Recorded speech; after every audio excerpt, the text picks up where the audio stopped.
Paradigmaya Sed Salanu, Serdar Altan. Dem, azar u bezare. Carnan dibe, zahmetiyek u jiyane kul dike. Kula deme li hev kom dibe, u wek tofan u bageri her tiştî dide berxwe. Divê peşî lê bigirtin. Ger neyê asten kirin wê bibe kula bêderman, bibe penceşêr, bibe êşya zirav.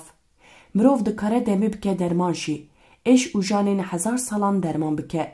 Ji bo wê jî vîneke xurt lazim e. Tu tişt bê binyad saz nabe. Binyadeke xurt jî bi zanîn û feraset ava dibe. Ango mirov bi zanîn û feraseta xwe hebûna xwe misoger dike. Dîroka mirovayî jî li ser vê hîmê hatiye sazkirin. Her çi qas dixwe ji vê rastiyê dûr bixî, ew qas dikevî. Lê zanîna vê rastiyê te careke din derdixe ser rû. Kurdan gelek zilim û zor dîtine, gelek êş û jan kişandine. Lê roja îro em dibînin hêjî bindestin. Gelo sedemên vê bindestiyê divê em lê ku bigerin. Ji bo vê çi qas serî tê êşandin. Kirasê teng ê netewdewletiyê. Helbet têkoşîna rizgariya gelê Kurd dema dest pê kir, ev mijarên hat rojevê de bûn. Tehlîl û tespîtên dihatin kirin li ser koletî û bêzariya Kurdan bûn. Tehlîl û teşhîs rast bûn. Gelek ponijandin li ser hebû. Têkoşînên cîhanî dihatin lêkolîn kirin. Kemasî û nebesî dihatin tespît kirin. Lê belayeke Kurdan hebû. Kurd ji gelek aliyan ve ji milletên din yên cîhanê vediqetiyan. Hin tedawiyên ku di encama lêkolînan de hatibûn tespît kirin ji bo Kurdan re derbasdar bû. Weke mînak, kirasê netewdewletiyê ji Kurdan re teng dihat. Di rastiyê de netewdewletî ji tevayê rojhilata navîn re teng bû. Sed salin şer û pêvçûn li rojhilata navîn bi dawî nebûne. Sedema vê ya sereke netewdewletiya ku ji nava dilê modernîteya kapîtalîst derketiye nebû derman ji gelên rojhilata navîn re. Her kuçû nakokiyan kurtir kir. Zilma li ser gelan zêdetir kir.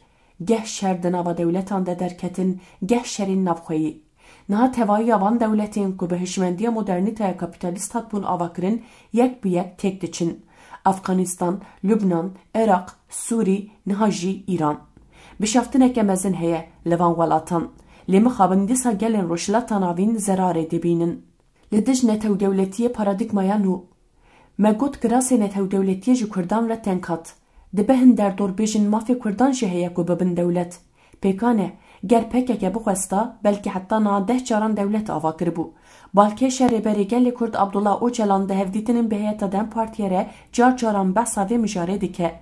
Ger em bixwazin helbet em dikarin dewletekê ava bikin. Em dikarin hêzên dijberê xwe têk bibin. Lê ew wê bibe serkeftina pîrûzê. Ango Rêzdar Öcalan dixwaze bêje ku serkeftineke bi vî rengî wê tüfeydeyî nede neteweya Kurd jî. Mafdar e, lê ne tenê mafdar, her wiha îdeolog û avakarê fikriyata nû ya gelê Kurd e. Lewra ew naxwaze Kurdên ku hezar salin li statûya xwe digerin, bi kirasê netewdewletê ku jê re teng tê bipêçe. Zane ku ev yek mirina neteweya Kurd e. Lewma ew bi xwe bi paradigmayeke nû derdikeve ser dike û pişberî gelên cîhanê.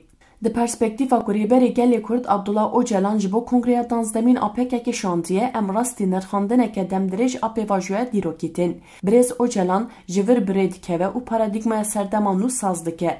Bêguman dema ku pêvajoya dîrokî û sed sala dawî dinirxîne, pêşketinên ku hatine jiyîn bi tundî rexne dike.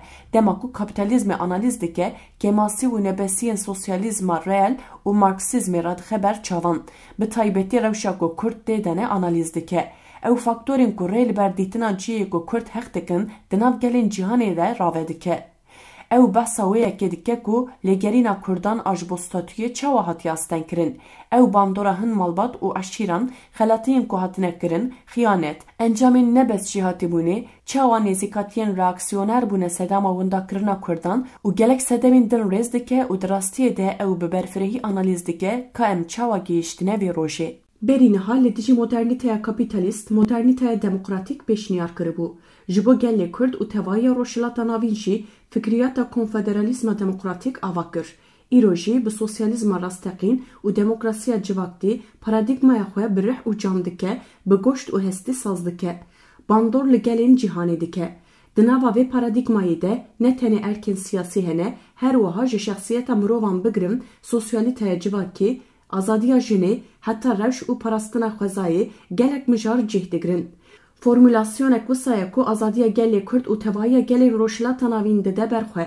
bandoreke wî salî civakê dike ku hêdî wê di nava tevahîya gelên cîhanê de belav dike. Van rojên dawî emberê xwe didinê gelek feylesof û zanyarên cîhanî didin xuya kirin ku ew feyz ji fikir û ramanên Birêz Öcalan digirin. Ev yek ne tişteke piçûk e, her ku here wê mezintir bibe, wê bêhtir belav bibe. Ev yek hinek hêzên hegemon yên navdewletî ditirsîne, lê em bawerin ku ev hêzên ha jî wê nikarbin xwe li ber vê pêla belavbûna fikriyeta Birêz Öcalan bigirin. Niha tişta herî girîng ew e ku tekoşerên mirêya azadiyê û tevahiya gelê Kurd wê çawa li vê paradigmayê xwedî derkevin. Gel xwedî derketineke xurt derkeve holê wê ev pirsgirêk ew qas sûtir çareser bibe. Her wiha azadiya Birêz Öcalan wê bêhtir pêkan be. Pêve girêdayî azadiya gelê Kurd û gelên din yên roşilata navîn wê êdî nedûr be. Divê em tev zanibin ev fikir û raman paradigmaya sed salan û ye.